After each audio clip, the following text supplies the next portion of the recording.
Ladies and gentlemen, gals and guys, this is Rise, and it's about that time again where the leagues are shifting, and we're going to have all three leagues coming at you for an extended period of time, I think at least 2 weeks as of tomorrow. So, we asked some of the top battlers from the LATAM region what they are going to be running in the Open Great League. Probably the most common league, the most accessible league, and the league where people are always wondering, what the heck should I be running? Well, we got you covered here.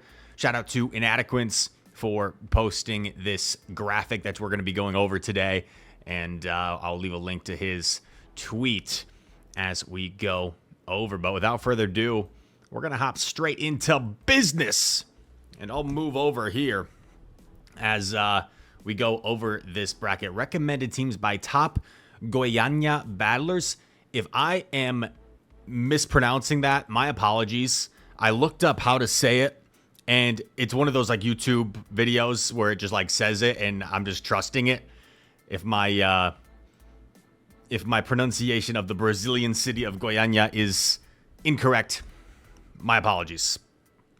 But to start things off, we have a team from the very talented trainer Steiner, who won the Goiânia Regional Championship. He was really dominant. I don't believe he dropped a single set. Maybe, I want to say he came from the winner's side.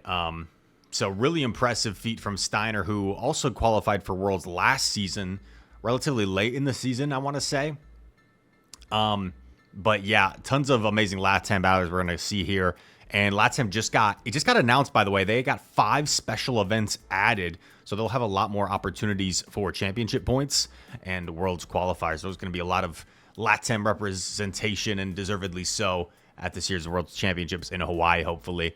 But first off, Trainer Steiner running your classic Shadow Dragonair lead team with 2 bulky and diverse coverage Pokemon in the back. The oftentimes strategy with a team like this is you want to try and force switch advantage with the Shadow Dragonair lead and then line things up in back. I think I recommend this team when I occasionally do coaching sessions.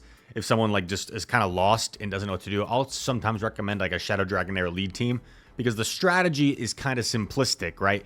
You just try to win switch if possible and then force the favorable alignment in the back with your back 2 Pokemon. Shadow Dragonair so oppressive, so strong. If you have one that has that bulk point, that high defense weight against a Lickitung, it can also be very helpful. And we know about Lickitung and Lancer. We don't got to talk about them too much. So we'll move on to Zardy, a teammate of mine with Legends United, and he is rocking Shadow Gligar, Poliwrath, and Ferrothorn. Some more things about Zardy. Multiple-time regional champion, was the Goiânia regional runner-up, so almost captured a 3rd, joining Dunebug as the only players to win 3 regionals. Technically, it's Axon has won a regional, international, and worlds, which I think is objectively cooler than winning 3 regionals. Also, Wadaj has won 2 regionals and an international. But technically, Dunebug, the first player to ever win 3 regionals, which is an incredible feat. Zardy's won 2. He's one of the 2 for the 2 regional club. And he's running Shadow Gligar, Poliwrath, Ferrothorn, as we mentioned. Thunder Ferrothorn, it says, is a grass type that can fight back against Skarm. And also says Lantern can replace the Ferrothorn here. Yeah, Ferro, I could see being a nice core breaker to a lot of teams that aren't expecting it in the Open Great League. I mean, you see that first team from Steiner, and Ferrothorn has play against all 3 of those Pokemon. For Zardy, yeah, this team looks awfully strong. I'm trying to think off the top of my head some concerns. Maybe like a Trevenant in the back could be a little bit scary, but Trevor's not that common anymore. And every team's going to be weak to something. So, cool team from Zardy. A similar team for Mr. Marto Galdi. Marto, one of the coolest dudes in the entirety of the Pokemon Go community. And he is rocking Shadow Gly, Shadow Poliwrath, and Incineroar in the back. Marto also likes to run Spice, and Incineroar does not lack the spice. Recently got its lit in Community Day, and it is a Pokemon that with Blast Burn now is going to have that really threatening charge move to threaten the opposition. And fire is oftentimes slept on in the meta. Sometimes I see teams, not that rarely, that I'm just like, they auto lose to a fire lead. And Incineroar, as a closer, trying to get shield advantage with those front 2 Pokemon, could be very nasty. It says the strategy, Poliwrath is used to draw out Annihilate and Lantern. Those are going to be the common counters to Incineroar. And then Gligar and Poliwrath with shields can deal with Azu. Because, yeah, when you look at this team, you think Azu, like, how the heck do you beat an Azu? Well, Poliwrath can actually hold its own against Azu because it outpaces it a bit. So that play rough. And it is able to chip away with counters and just that Shadow Scald pressure as well. Cool team, as per usual, from Mr. Marto. Senor Marto. JW Naldo, top 4 at Goiânia. We're going down the line. Champ, runner-up, top 3, top 4. And Annihilate is making his first appearance on this graphic. Annihilate, Lickitung, and Dugong. I've always been a fan of Dugong as a closer because I just love when you can debuff the last Pokemon and they can't clear the debuff. It's very fun. And sometimes on my stream, if I'm in a situation where like I can debuff the last Pokemon, I just get so excited. I'm like, let's go, dude. Like, we're going to get off 2 icy wins here and they can't clear the debuff. But yeah, Annihilate, Licky, very safe core. They cover each other quite well. Could be weak to like a normal flyer, but Noctowl you don't see too often anymore.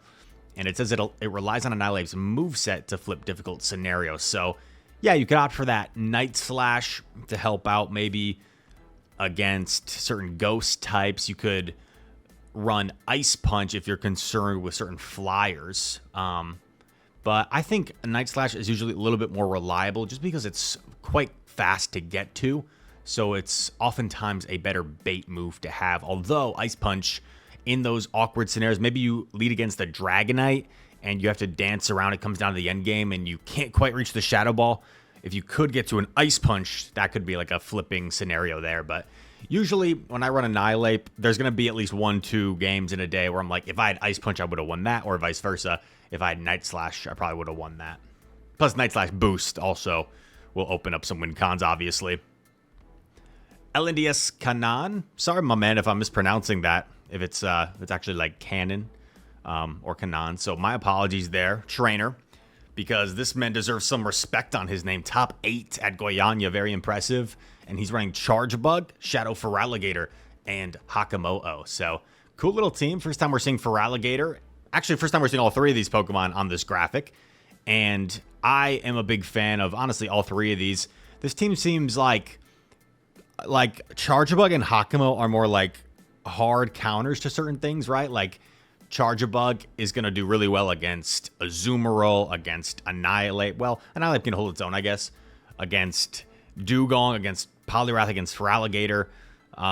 It's going to do really well against a lot of things. And then Feraligatr is that safe swap to get shield advantage and try and set up your Hakamo, which we know with now the debuff addition to Brick Break is going to be able to set up situations in the end game where you can debuff the last Pokemon and those oppressive Dragon Tails that damage just adds up so quickly and gets the job done.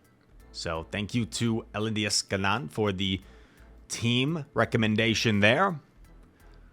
Next trainer is Corlash. We got a sneak peek at a big name who I think might be the last team of the graphic, but Corlash is running Registeel, Goodra Safe Swap, and Shadow Dragonair, a classic Steel Double Dragon line.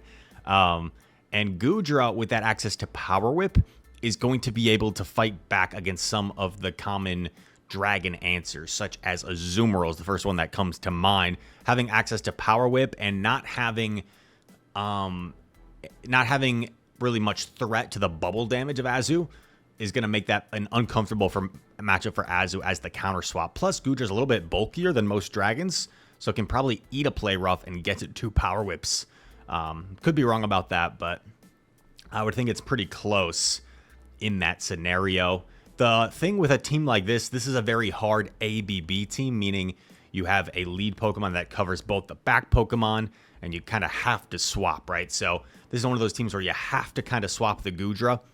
Because if you stay in a neutral lead matchup, let's say there's like a Lantern in the lead, and you stay in, and your Reggie gets low, and then there ends up being a Charmer in the back, well, you needed to lure out the Charmer with the Goodra to have a chance. So, ABB team, Goodra baits out the Ice or Fairy, so Dragonair can sweep. Makes a lot of sense. pretty straightforward. And I was wrong. There's multiple battlers still to go. Elendius Harjeff, one of the biggest names in Pokemon Go PvP. I got the chance to meet him briefly at Worlds, but a little bit more in San Antonio this year. And he's rocking the Skeledirge along with Lickitung and Abomasnow. So ABB weak to counter, but Lickitung, as we know, so bulky, can really hold its own against a lot of the counter users, especially Annihilate can actually flip that matchup in certain scenarios. Skeledirge, as we know, as Dunebug popularized in San Antonio, just a really great Pokemon at grabbing shield advantage and can also be a core breaker to certain lines. If they're running like Skarmory lead with Annihilate in the back, yikes, dude, that is that's going to be rough to go against a Skeledirge. So let's see. Struggles against Bastion and Carbag. Oh, actually, yeah, this is really weak to Bastion. Like, can you even beat a Bastion? I'm not sure. But it looks like Harjeff is willing to accept some of those risks. And as I've talked about before, like, sometimes you might run into a team in the Go Battle and you're like, what the heck, man? That team doesn't make any sense. That just automatically loses to this. Well, if Harjeff isn't seeing a ton of Bastion, if he like is accepting he auto loses to Bastion to have exceptional coverage elsewhere of what he's seeing in the meta, I think sometimes it actually does make sense to run a team like this and just try to get away with it. So, shout out to Harjeff, one of the best battlers in the world. And we've wrapped things up with LNDS Wings running Altaria lead with that Shadow for Alligator safe swap and the closer of the Skeledirge. This seems more like an ABC type line to me because all three of these Pokemon have pretty different coverage. And it says Altaria plus Skeledirge is a really nice core, while for Alligator pressure shields. Pray not to face Bastiodon. So the same thing. Two trainers on here just hoping that they don't face a Bastiodon. But Altaria and Skeledirge, yeah, cover each other quite well, right? Altaria is weak to Ice, weak to Fairy, which Skeledirge covers quite well. And Feraligatr is just one of the strongest safe swaps, I think, in the meta. So Feraligatr, super strong. Altaria also, with just that bulk and that heavy Dragon Breath damage, is pretty good in most neutral matchups. So Altaria still slept on a little bit, but was actually very common in this Goiânia regional. There was a ton of Altaria, and surprisingly not a ton of Whiscash, which I wonder if Whiscash will see make a resurgence in the upcoming tournaments. Vancouver is this weekend. So that pretty much covers it from me. Not your traditional video, I know, when I do these, no gameplay being shown. So let me know if you'd like me to do like my normal type of scene or something where the gameplay is just like running on the side while I break down these teams, or if I could add like maybe going over to PvPoke to look at some simulations. But that's what we got for you today. I hope you guys enjoyed or found one of these teams useful. Maybe you can use one of these teams and try them out.